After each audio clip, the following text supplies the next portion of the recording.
wondered what magic is hidden within this box, so watch closely. The pencil is now broken into 2 pieces. And let me use my magic again to turn it back into one whole pencil.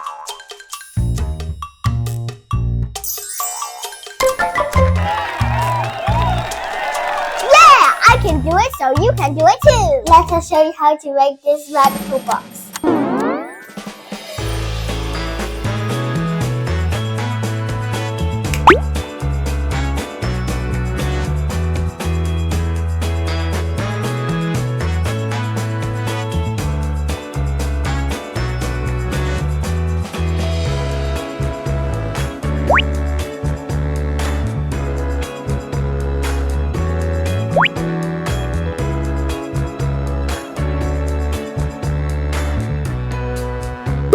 Daddy, are you making a paper fan? No, how can a fan be so small?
Now you can impress your friends with this magical box, and don't forget, please like and subscribe. Bye bye!